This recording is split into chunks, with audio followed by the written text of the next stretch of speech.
전국에 계시는 재림 성도 여러분 안녕하십니까? 2022년 제2기 창세기 교과의설에 오신 성도님들을 환영합니다. 오늘 저희가 함께 살펴볼 교과는 제10과 야곱 이스라엘입니다. 이번 주의 연구 범위는 창세기 32장부터 35장의 말씀을 중심으로 화면에 보시는 것처럼 그 밖의 성경 말씀과 함께 교과를 살펴보도록 하겠습니다. 자, 먼저 기억절을 함께 봉독해 보시겠습니다. 이번 제10과의 기억절은 창세기 32장 28절의 말씀입니다. 우리 함께 봉독해 보실까요? 시작. 그가 이르되 내 이름을 다시는 야곱이라 부를 것이 아니요 이스라엘이라 부를 것이니 이는 내가 하나님과 및 사람들과 겨루어 이겼음이니라. 자, 우리 성도님들은 밤을 새워보신 그런 경험이 있으신가요? 저도 학창시절에 중간고사나 기말고사 같은 시험을 앞두고는 밥 먹듯이 밤을 샜던 그런 기억이 있는데 평소에 공부를 안 하다가 갑자기 벼락치기를 하려고 막 그렇게 밤을 샜던 기억이 있습니다. 대학교에 가서는 공부 때문에 밤을 샌 기억은 별로 없는데 대신에 봉사대나 수련회에 가서 밤을 샜던 기억이 종종 있습니다. 같이 밤을 새면서 봉사대에서 어떤 작업을 함께 하거나 또 밤새 수련회에서 게임을 함께 하곤 했던 그런 즐거운 추억이 있습니다. 그때는 젊어서 그랬는지 그렇게 밤을 새워 무언가를 해도 피곤하거나 힘들지 않았던 그런 것 같습니다. 그런데 나이가 들면서 이제는 무언가를 위해서 밤을 새는 일이 거의 없어진 것 같습니다. 대신에 가끔은 무언가 걱정거리가 있어서 잠을 이루지 못하고 밤을 지새우는 그런 일들이 종종 발생하곤 합니다. 우리 성도님들 중에도 무언가 일이 생겨서 혼자 걱정하고 끙끙거리면서 고민을 하다 보니까 어느새 날이 새는 것을 경험하신 그런 적이 있으십니까? 이번 교과를 통해 우리는 그런 고민과 걱정 가운데 있는 야곱을 만나게 됩니다. 자, 일요일 교과입니다. 하나님과 씨름함. 야곱은 이제 라반의 손에서 완전히 벗어나 자유를 누리게 되었습니다. 그러나 그것으로 모든 문제가 해결된 것은 아니었습니다. 이제 가나안으로 들어가는 그를 기다리고 있는 것은 너무나도 불편하고 부담스럽지만 피할 수 없는 만남이었는데 그것은 야곱이 20년 동안 하란에서 종살이하게 된 원인을 제공한 에서와의 만남입니다. 20년 만에 아버지의 집으로 돌아가는 야곱은 이제 형인 에서와 만나지 않으면 안 되는 그런 상황이 되었습니다. 그뿐 아니라 에서가 20년 전의 감정 때문에 야곱을 해치려고 하면 당할 수밖에 없었습니다. 에서를 만나자니 너무나 부담스럽고 안 만나자니 아버지의 집에 돌아갈 수가 없습니다. 이것은 참으로 난감한 상황입니다. 어떻게 이것을 해결할 수가 있을까요? 자, 일요일 교과의 질문을 한번 보시겠습니다. 창세기 32장 22절로 31절과 호세아 12장 3절 4절을 읽어보라. 이 놀라운 이야기의 영적인 중요성은 무엇인가? 자, 32장 21절을 보시겠습니다. 그 예물은 그에 앞서 보내고 그는 무리 가운데서 밤을 지내다가. 자, 이 말씀은 심각한 긴장 상황을 묘사합니다. 평생을 바쳐 쌓아 올린 재물은 물론 자기의 생명마저 기약할 수 없는 위태로운 지경에서 야곱은 에서에게 바쳐지기 위해 떠나는 가축들을 정말 착잡한 심정으로 바라보고 있습니다. 야곱이 보낸 예물을 통해서 에서는 진노를 풀고 형제로서의 그 인정을 회복할 것인가? 이 사실을 초조하게 기다리는 야곱이 불안한 장래를 생각하며 밤을 지새우고 있었습니다. 32장 24절 말씀입니다. 야곱은 홀로 남았더니 어떤 사람이 날이 새도록 야곱과 씨름하다가. 그 밤에 하나님은 인간의 모습을 하고 야복강가로 야곱을 찾아오셨습니다. 야곱과 씨름을 걸어주셨습니다. 성경은 그를 가리켜 어떤 사람이라고 표현하였습니다. 재림교회 성경 속에서는 24절에 어떤 사람에 대해서 이렇게 설명을 하고 있습니다. 야곱의 대적이 인간이나 보통의 천사가 아니었다는 점은 야곱이 그를 하나님으로 불렀다는 사실에서 추론할 수 있다. 호세아 선지자도 12장 3절 4절에 그를 하나님과 천사 둘 다로 언급하였다. 또 이 어떤 사람이 누구인지는 부조화 선지자에 정확하게 나와 있습니다. 야곱은 이제 그가 더불어 싸우는 상대자가 누구인지를 분별하게 되었다. 그는 자기가 하늘의 사자와 씨름하고 있었다는 것을 알게 되었으며 이것이 바로 그가 거의 초인간적 노력을 했음에도 불구하고 승리를 얻지 못한 원인이었다. 야곱에게 자신을 나타내신 분은 누구라고요? 언약의 천사 그리스도였다. 26절부터 29절은 야곱과 씨름의 상대자가 나눈 대화입니다. 야곱은 환도뼈를 다쳤음에도 불구하고 날이 셀 때까지 그 사람을 놓아주지 않았습니다. 26절에 그가 이르되 날이 세려하니 나로 가게 하라. 야곱이 이르되 당신이 내게 축복하지 아니하면 가게 하지 아니하겠나이다. 자, 이 개역 성경은 굉장히 부드럽게 번역이 되었지만은 세번역 성경에는 이렇게 나와 있습니다. 그가 날이 세려고 하니 놓아달라고 하였지만 야곱은 자기에게 축복해 주지 않으면 보내지 않겠다고 때를 썼다. 아주 꽉 붙들고 절대 못 갑니다 라고 때를 썼다는 것입니다. 야곱은 자신을 축복해 줄 것을 간청합니다. 호세아 12장 4절을 보면 그는 울면서 간구했다라고 그렇게 이야기를 합니다. 그의 마음에 회개의 역사가 일어난 것입니다. 또한 많은 자녀와 가족과 재물의 축복을 받은 야곱이 내게 축복하지 않으면 가지 못한다고 말하는 것은 야곱이 지금까지 받은 축복 외에 그가 바라는 다른 축복이 있음을 알 수 있습니다. 야곱은 비로소 자기가 해결할 수 없는 문제가 있음을 고백합니다. 32장 27절입니다. 그 사람이 그에게 이르되 내 이름이 무엇이냐? 그가 이르되 야곱이니이다. 그리스도께서 이런 야곱에게 주신 축복이 무엇입니까? 주께서는 먼저 내 이름이 무엇이냐라고 물으십니다. 히브리인들에게 이름이란 한 존재의 속성과 전인격을 대표하는 것이었습니다. 따라서 이러한 질문은 야곱에게 새 이름을 주기 전에 교만과 사기 그리고 속임수로 점철된 옛 이름을 고백시킴으로써 새 이름의 가치와 의미를 부각시키기 위함이었습니다. 자, 28절에 그가 이르되 내 이름을 다시는 야곱이라 부를 것이 아니요 이스라엘이라 부를 것이니 이는 내가 하나님과 및 사람들과 겨루어 이겼음이니라.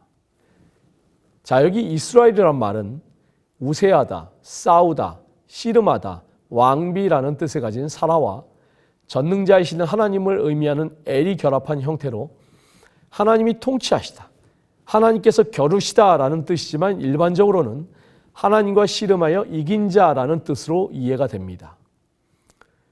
이 새 이름이 의미하는 것이 무엇입니까? 너는 더 이상 속이는 자, 비열한 자, 사기꾼이 아니다. 너는 이스라엘이다. 만약에 우리 주님이 내 이름이 무엇이냐고 물으셨을 때 알 필요 없어요 라고 대답했다면 이스라엘이 되었을까요? 그렇지 않습니다. 그러나 야곱은 이제 더 이상 자신을 속이지 않고 솔직하게 자기의 진짜 모습을 주님 앞에 고백합니다. 그럴 때 주께서 야곱에게 새 이름을 주신 것입니다. 이렇게 새 이름을 주신 것은 그의 과거의 모든 허물과 죄를 사하시는 용서의 선언이라고 할 수 있는 것입니다. 자, 재림교회 성경주석에서는 이 장면을 이렇게 설명하고 있습니다. 성품의 변화와 마찬가지로 그에게 있어서 이름의 변경은 그의 조부의 이름보다도 훨씬 더 의미심장하였다. 그것은 사람들의 기만자로부터 하나님의 승리자로의 변화를 나타낸다. 외관상 육체적 승리의 표로 보이는 새 이름은 지금 벌어진 완벽한 영적 혁신을 영속적으로 상기시키는 것이 되어야 한다. 이제 야곱의 마음은 말할 수 없는 기쁨과 평안으로 가득 찼습니다. 그래서 야곱은 그곳을 분이엘, 하나님의 얼굴이라고 부릅니다.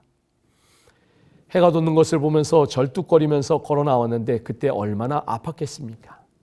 그러나 그의 얼굴은 환해졌습니다. 웃음과 기쁨이 있었습니다. 그리고 하나님은 나를 결코 포기하지 않으시는구나, 나를 새롭게 하셨구나 하는 감사와 감격이 넘쳤습니다. 부자 선자는 이때 야곱에 대해서 이렇게 설명을 하고 있습니다. 야곱은 그의 영혼이 오랫동안 갈망하던 축복을 받았다. 대신 들어앉는 자여 속이는 자로서의 그의 죄는 사유하심을 받았다. 그의 생애의 위기는 지나갔다. 의심과 고통과 후회가 그의 생애를 쓰디쓰게 만들었었지만 이제 모든 것이 변했다.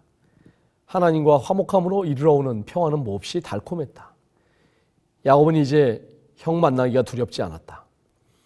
그의 죄를 용서해 주시는 하나님께서는 에서의 마음도 감동시켜 그의 겸손과 회개를 받아들일 수 있게 하실 수 있으셨다.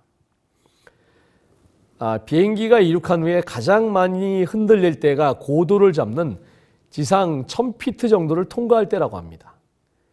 낮은 구름으로 덮여있는 이 높이를 통과하고 나면 거의 흔들리지 않고 편안하게 날아갈 수 있습니다. 우리도 어려움과 고통이라는 낮은 구름이 가릴 때 우리의 삶에 큰 흔들림이 있을 수 있습니다. 그러나 그때 멈춰서는 안 됩니다. 조금만 위로 올라가면 흔들림 없이 계속 날아갈 수 있고 그러한 신앙의 고도를 유지할 수 있기 때문입니다. 지금 혹시 나에게 어떤 어려움이 있습니까? 세상에 나만 홀로 남겨진 것 같이 느껴지십니까? 바로 그때 실망하거나 원망하기보다는 또 다른 데로 자꾸 눈을 돌리기보다는 더욱더 위를 향하여 하나님을 바라보고 하나님과 붙잡고 씨름하시길 바랍니다. 야곱의 경우처럼 이것이 놀라운 축복으로 가는 길이고 새롭게 되는 과정을 잊지 말고 더욱 주님을 붙드는 삶이 되시기를 간절히 바랍니다. 월요일 교과입니다. 다시 만난 형제. 지난 대통령 선거는 엎치락 뒤치락 하면서 불과 0.7%밖에 차이가 나지 않는 박빙의 선거였습니다.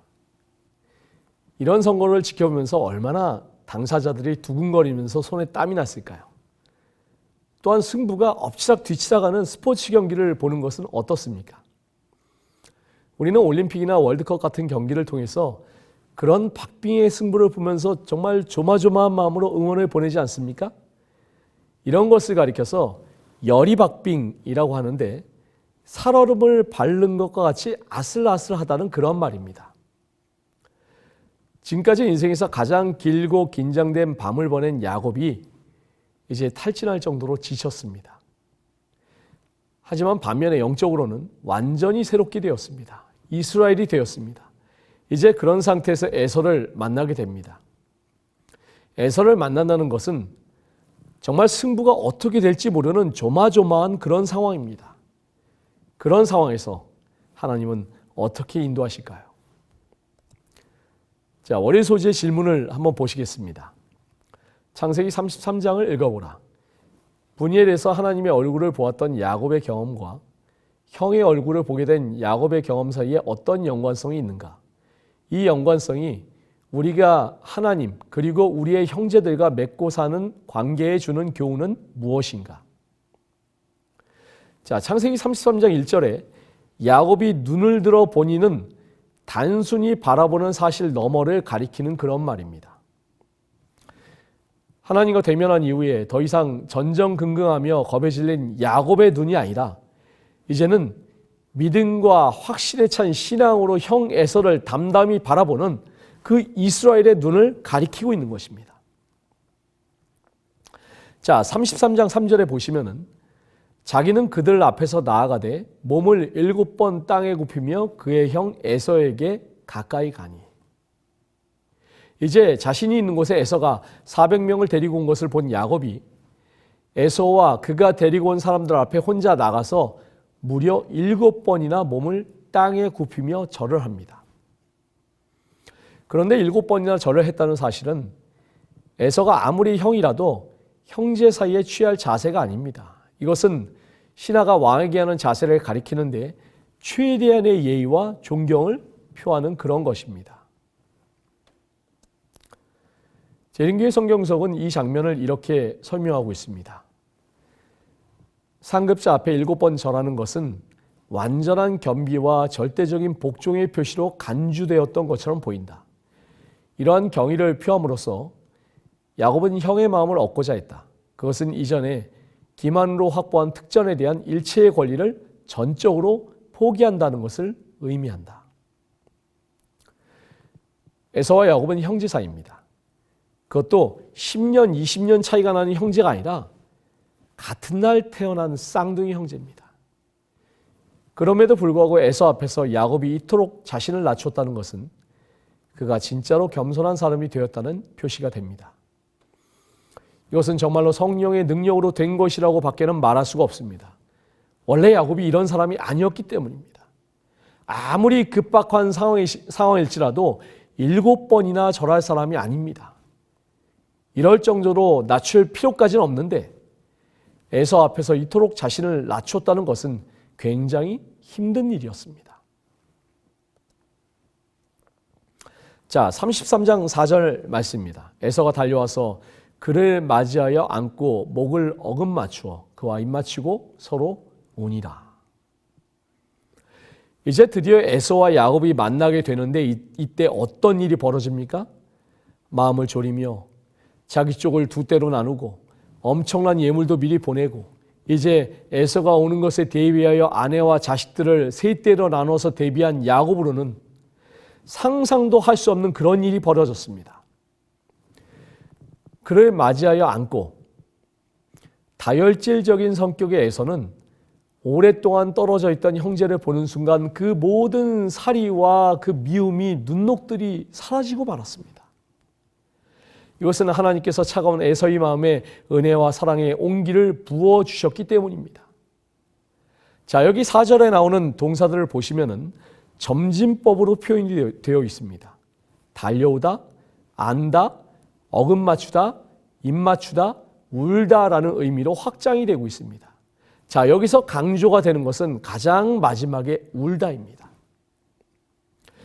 결국 과거에 대한 기억은 완전히 사라지고 형제의 애정이 온전히 회복되는 동시에 이 야곱에 대한 에서의 용서가 극적으로 이루어짐을 보여주는 것입니다. 자, 10절에 보시면은 내가 형님의 얼굴을 배운즉 하나님의 얼굴을 본 것 같사오며 형님도 나를 기뻐하심이니이다. 야곱은 지금 에서의 얼굴에서 하나님의 얼굴을 본다고 말합니다. 이것도 역시 아첨이나 아부의 말이 아닙니다. 야곱은 에서의 변화된 놀라운 모습을 보면서 정말 하나님이 역사하시는구나 라고 이렇게 깨달은 것입니다. 이 말씀을 보면 야복강가에서 하나님의 사자와 씨름한 후에 등장하는 얼굴에 관한 그 말씀이 생각납니다. 자, 이 두 말씀을 한번 비교해 보시기 바랍니다. 창세기 32장 30절에 그러므로 야곱이 그곳 이름을 분이엘이라 하였으니 그가 이르기를 내가 하나님과 대면하여 보았으나 내 생명이 보존되었다. 32장 20절에는요. 내가 내 앞에 보내는 예물로 형의 감정을 푼 후에 대면하면 형이 혹시 나를 받아주리라 함이었더라. 자, 이 두 말씀을 보시면 야곱은 2번 대면을 하게 됩니다. 하나님의 사자와 대면하여 그의 얼굴을 보았고 형 에서와 대면하여 형의 얼굴을 보게 됩니다. 이 두 말씀이 어떤 연관성이 있을까요? 이 두 경우 모두 대면하기 전에 야곱은 깊은 두려움 가운데 있었습니다. 또한 두 경우 다 대면 후에는 평안과 안식, 그 샬롬을 얻게 됩니다. 형으로부터는 용서를 받고 하나님으로부터는 복을 받게 됩니다. 그리고 용서와 복은 모두 선물로 은혜로 주어졌습니다.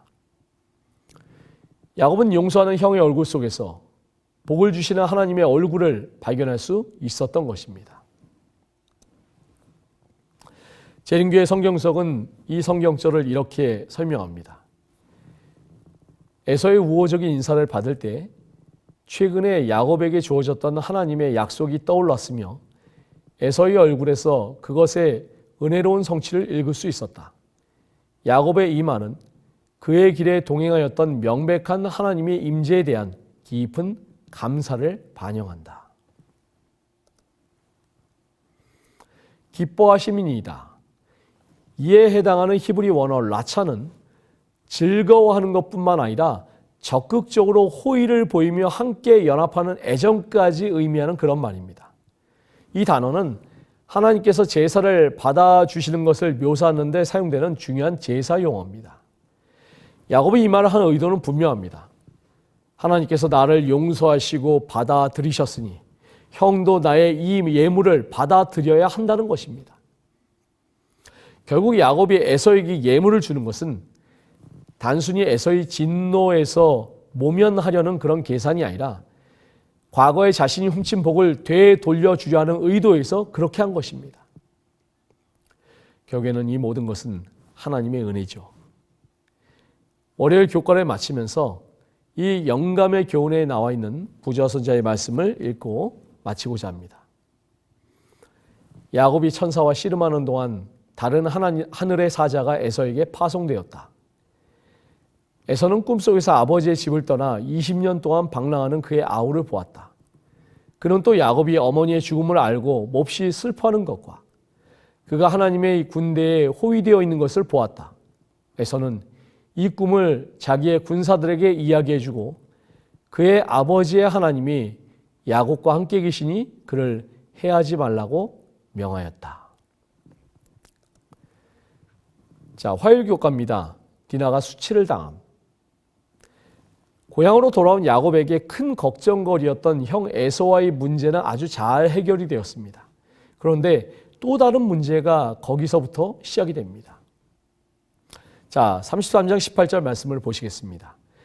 야곱이 밧단 아람에서부터 평안히 가나안 땅 세겜 성읍에 이르러 그 성읍 앞에 장막을 치고. 여기 평안이라는 말의 히브리 원어는 잘 아시는 것처럼 살렘입니다.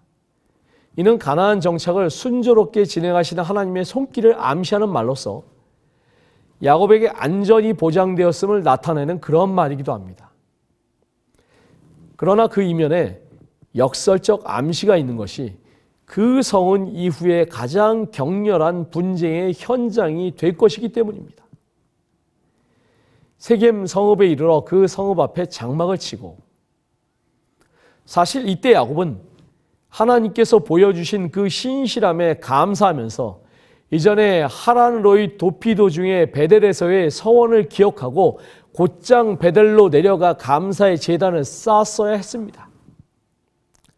그러나 그렇게 하지 못한 야곱의 실수는 결국 이 세겜 땅에서 디나의 강간 사건이라는 엄청난 비극을 불러 일으키고 만 것입니다. 자, 화요일 소재의 질문을 한번 보시겠습니다. 창세기 34장을 읽어보라. 그 땅에서 평화롭게 살기 원했던 야곱의 계획을 방해하는 어떤 일이 벌어졌는가? 자, 1절, 2절입니다. 이 말씀 보시면은 레아가 야곱에게 낳은 딸 디나가 그 땅에 딸들을 보러 나갔더니 히위 족속 중 하몰의 아들 그 땅의 주장 세겜이 그를 보고 끌어들여 강간하여 욕되게 하고, 그 땅에 딸들을 보러 나갔더니 이 아람어역 탈굼에서는 디나가 그 땅의 젊은이들과 어울리려는 의도로 그 땅 여자들을 보러 나갔다라고 이렇게 설명을 합니다.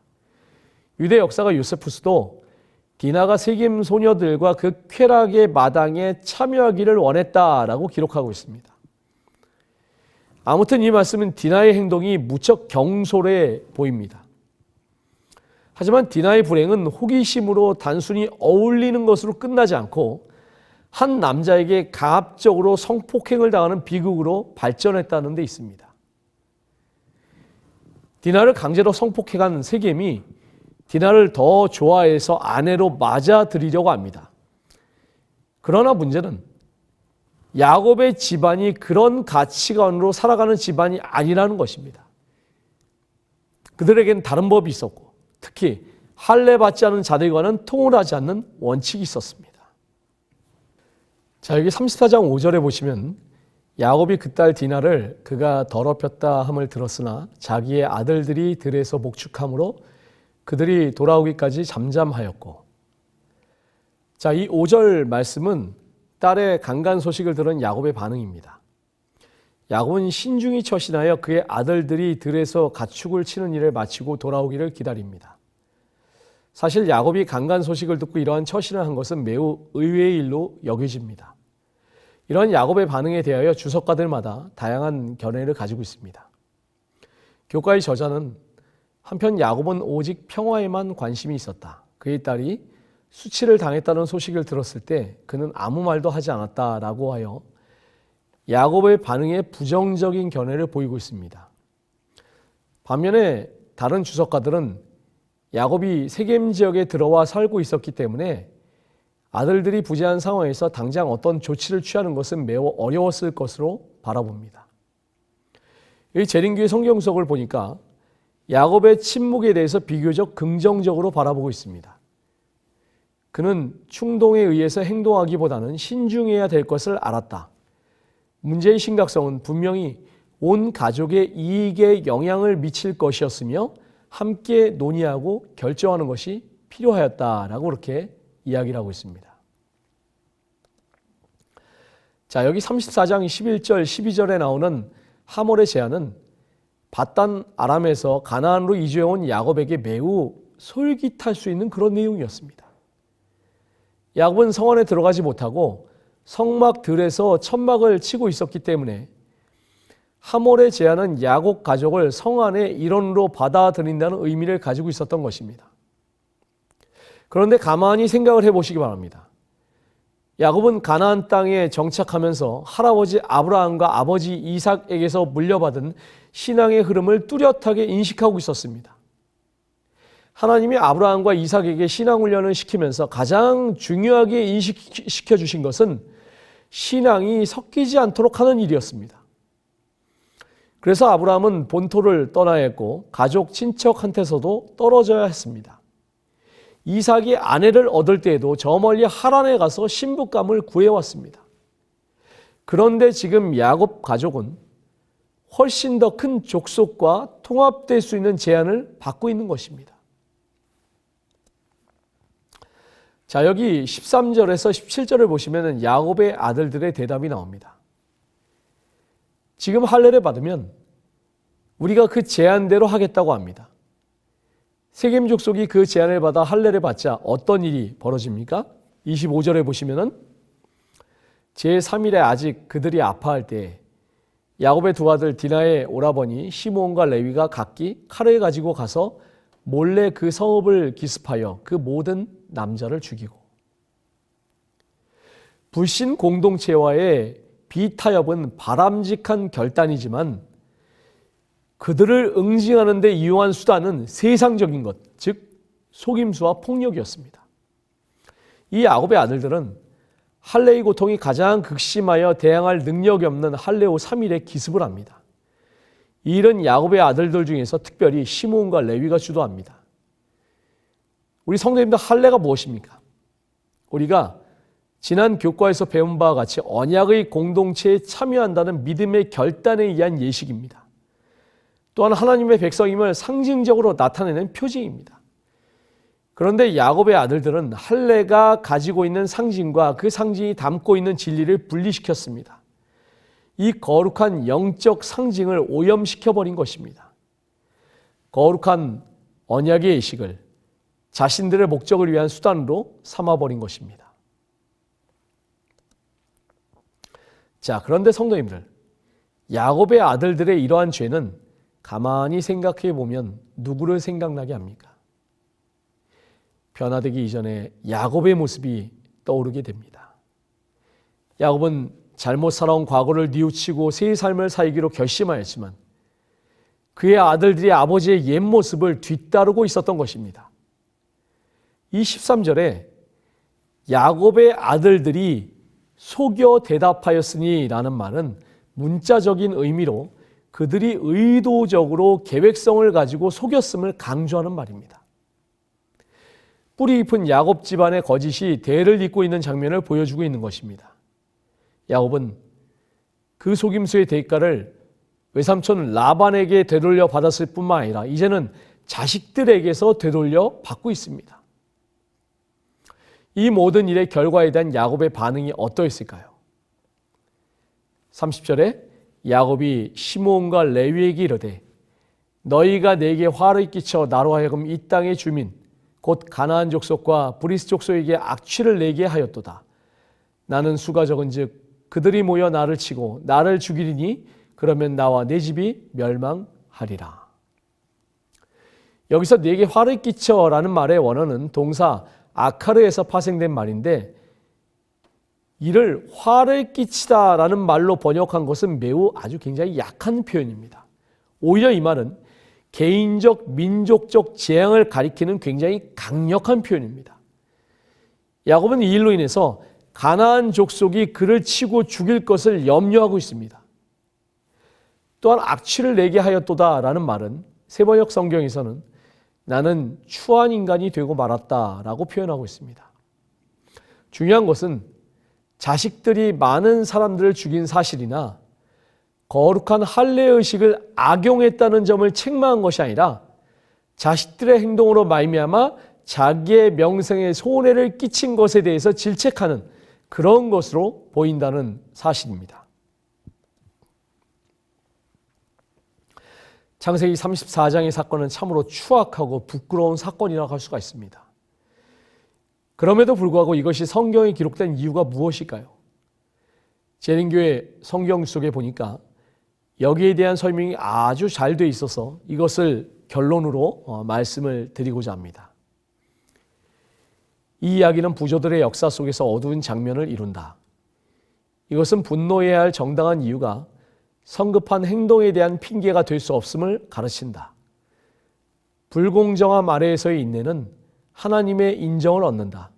왜냐하면 복수와 보응은 오직 하나님께만 속하기 때문이다. 어떤 특정한 환경 아래서의 분노는 전적으로 타당할 수 있으나 그 분노는 죄인이 아니라 죄를 향해서 발해져야 한다. 오직 죄 없는 분노만이 죄를 대항하는 분노라고 성경은 말한다. 자, 수요일교과입니다. 만연한 우상숭배.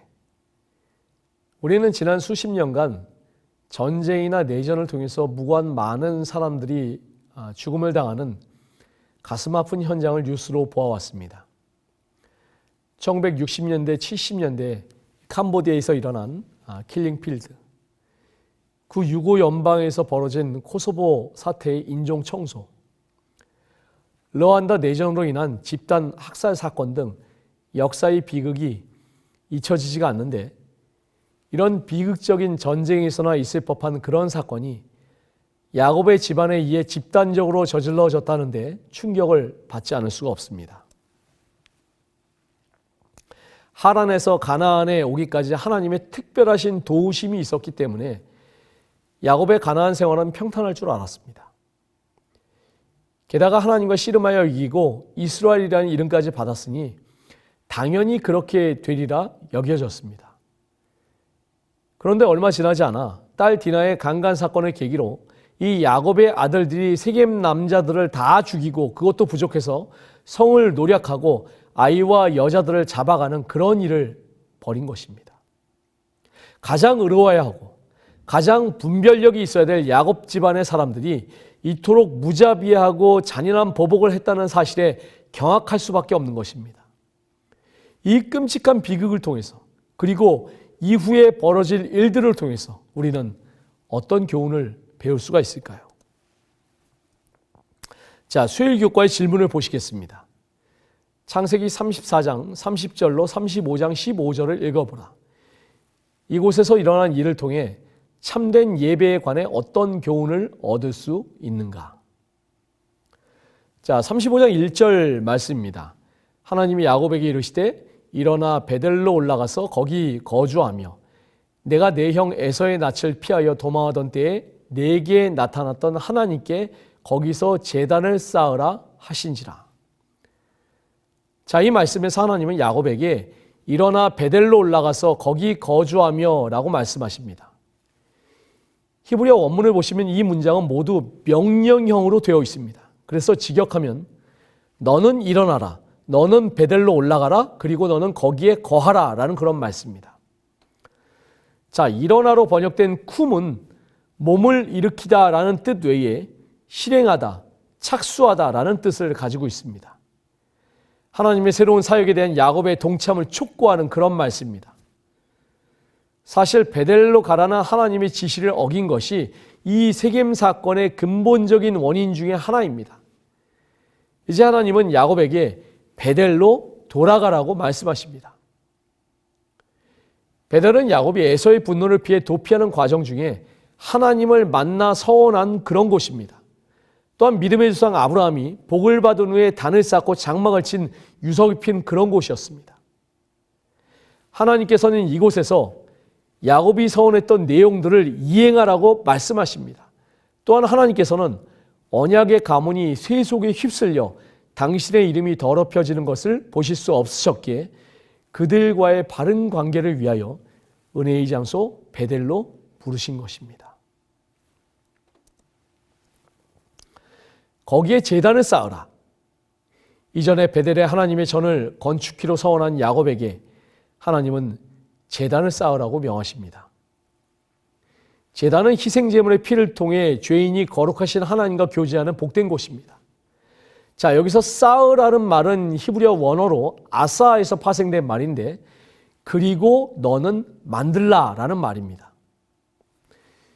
이것은 행위 자체에 중점을 둔 말로서 반드시 베델에 단을 쌓으라는 것입니다. 여기서 족장으로는 처음으로 단을 쌓으라는 명령을 받습니다.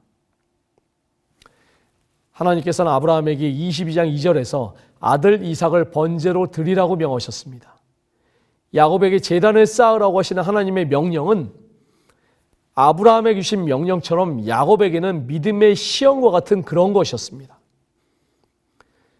비록 아브라함의 시험과 비교해보면 덜 무거워 보일지 모르지만은 야곱에게도 저기에 가득 찬 가나안 사람들을 지켜보는 가운데 이 명령을 이행하는 것은 큰 시험이 되었을지 모르겠습니다. 35장 2절부터 4절의 말씀은 하나님의 명령에 대한 야곱의 반응입니다. 이 말씀을 보시면 베델 회복을 위해 필요한 세 가지 조치를 취함을 알 수 있습니다. 그 중에 첫 번째는 이방 신상을 버리는 것입니다. 너희 중에 있는 이방 신상들을 버리고. 자, 그런데 성도님들 중에서는 어떻게 야곱의 집안에 우상이 있을 수가 있을까 이런 의문을 가지시는 분이 계실지도 모르겠습니다. 분명히 야곱의 집안에 우상이 존재했던 것이 사실입니다. 첫째는 라헬이 부친의 드라빔을 소유하고 있었고, 둘째로 야곱이 메소포타미아 지방에서 얻은 노비 중에 우상 숭배자가 끼어 있을 가능성이 있었고, 셋째로 세겜성의 약탈물 중에 우상이 섞여 있을 가능성이 많았습니다. 야곱은 철저하게 모든 우상을 샅샅이 제거합니다. 자, 여기 4절에 보시면은 그들이 자기 손에 있는 모든 이방 신상들과 자기 귀에 있는 귀고리들을 야곱에게 주는지라. 야곱이 그것들을 세겜 근처 상수리나무 아래에 묻고. 이 말씀을 보시면 귀에 있는 고리까지 다 내놓습니다. 이것은 오늘날 그런 장신구로서의 귀고리가 아니라 신상이나 주문을 새겨놓은 일종의 간이 우상이라고 할 수가 있습니다. 고대인들이 이것을 달고 다니면서 우상을 숭배했던 것입니다.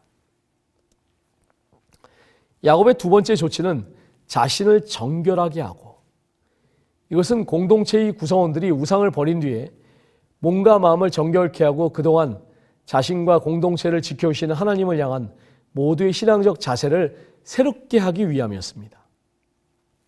자, 세 번째 조치는 너희들의 의복을 바꾸어 입으라. 이 명령은 영적, 도덕적 정결 상태를 외형적으로도 나타내라는 뜻으로 회개를 의미하는 것입니다.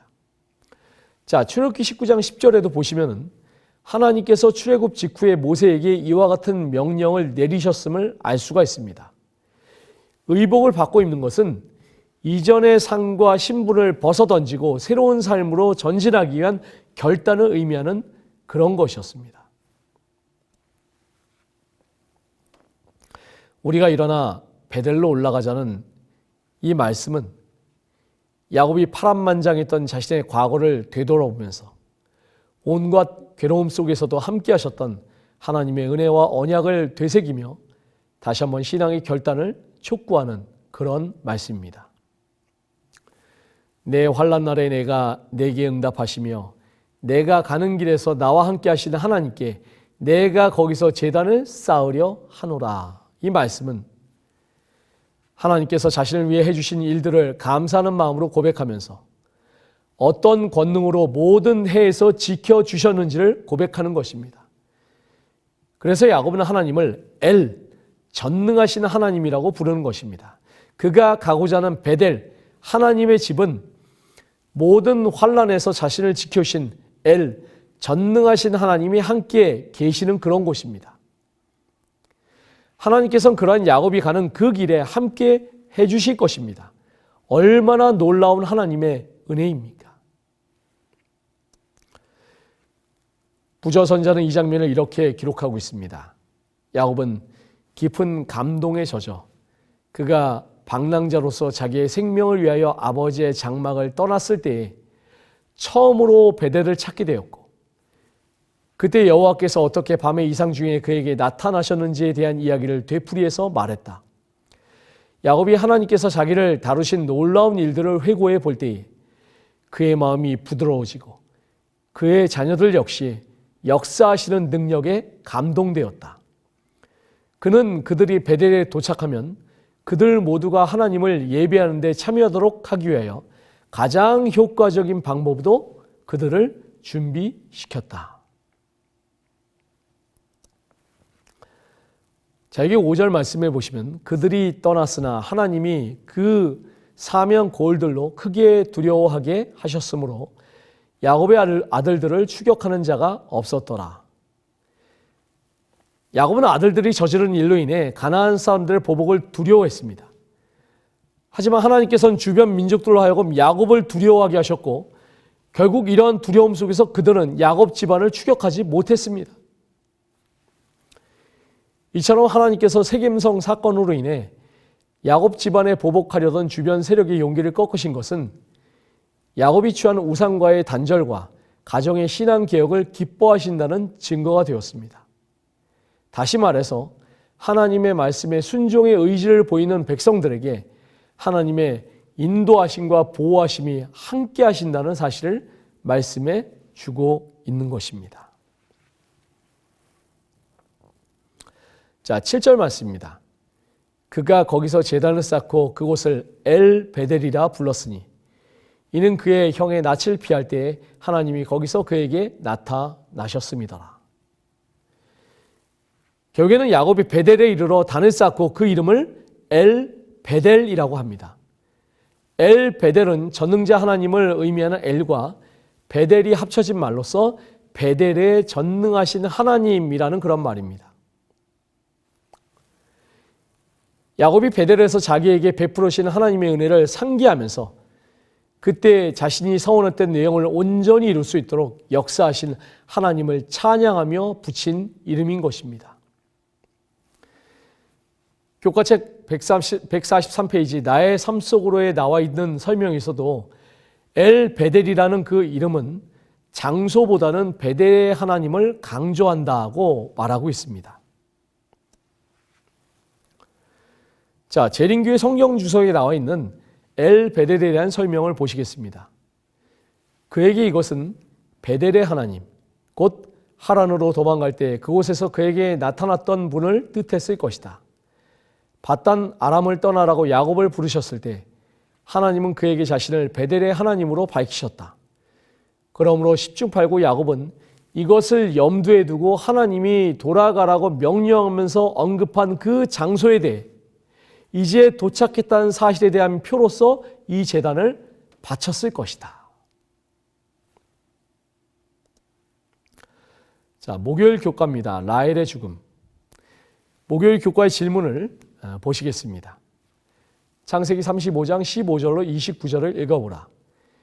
야곱은 그의 문제 많은 가정에서 또 다른 어떤 문제를 마주하게 되는가? 35장 15절부터 29절을 보시면은 교과책에서도 설명하는 것처럼 세 개의 사건들이 약속의 땅을 향한 여정에서 나타나는데 야곱의 막내 아들의 탄생, 라헬의 죽음, 그리고 루벤이 아버지의 첩인 비라와 동침한 사건입니다. 자, 먼저 16절에서 20절은 베냐민의 탄생과 라헬의 죽음을 다루고 있습니다. 17절에 그가 난산할 즈음에 산파가 그에게 이르되 두려워하지 말라. 지금 내가 또 등남하느니라. 산파는 라헬에게 새로 태어난 아이가 그녀가 기도한 대로 남자아이라는 사실을 귀띔해 주면서 위로하고 있습니다. 이 사실이 라헬에게 정말 특별한 이유는 이전에 요셉이 태어날 때 여호와께서 다시 다른 아들을 내게 더하시기를 원하노라 라고 기원했기 때문입니다. 라헬은 그녀가 죽는 순간에 자신의 기도가 성취되는 것을 경험하게 됩니다.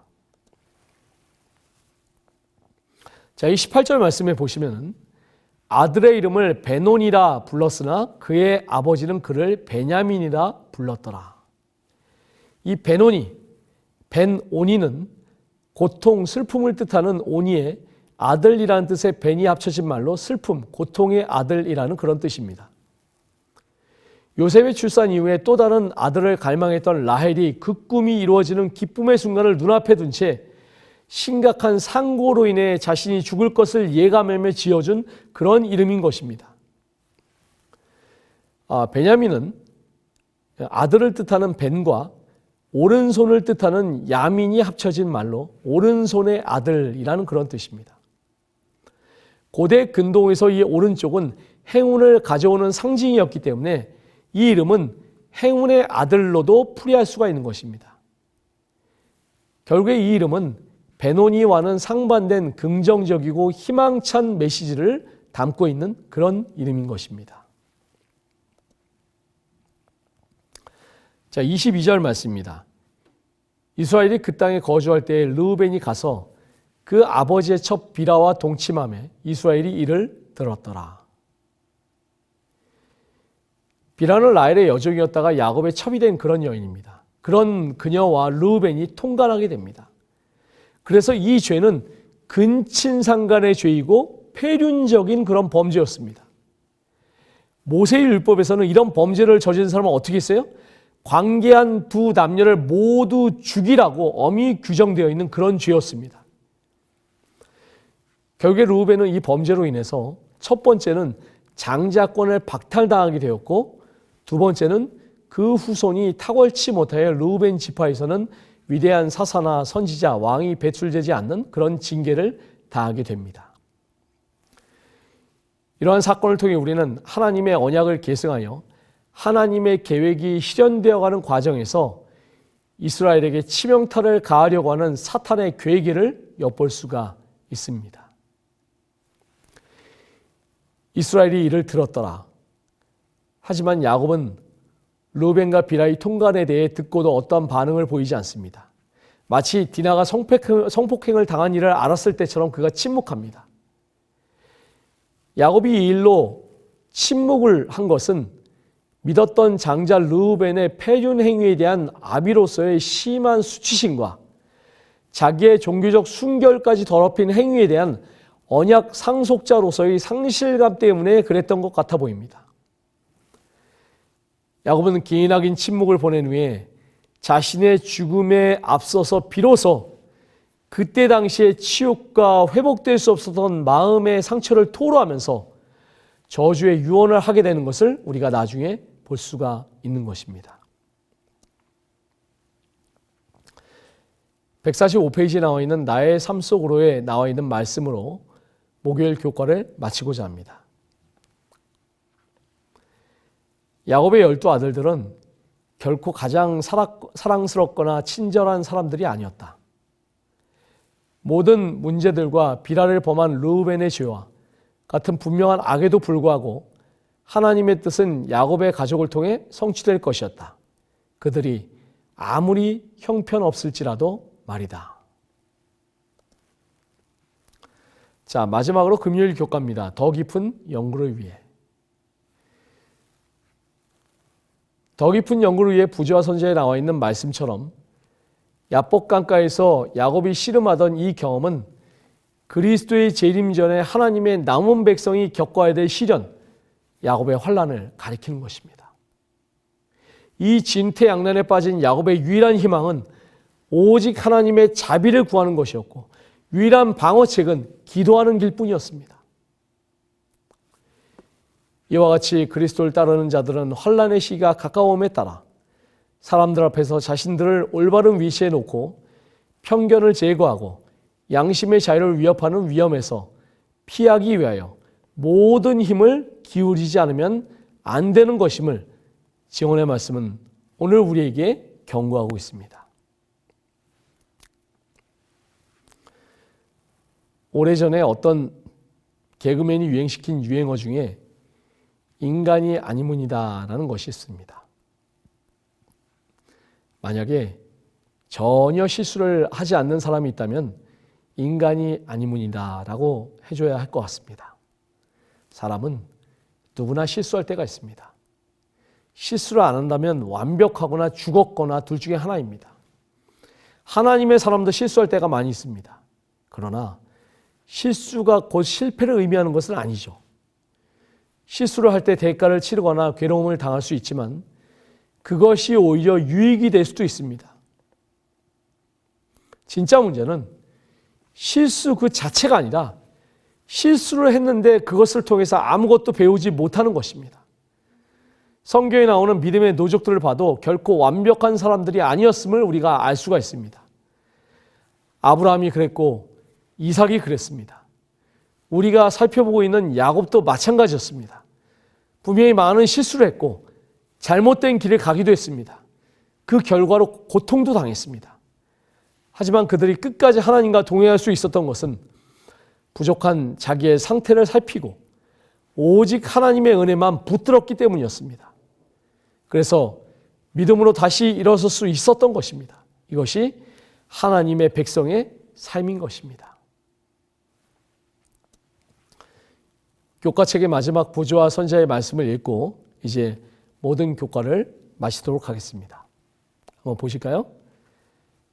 야곱의 이야기는 죄에 빠졌다가 참으로 회개하고 하나님께 돌아오는 사람들을 그분께서 내어쫓지 않으시리라는 보증이 된다.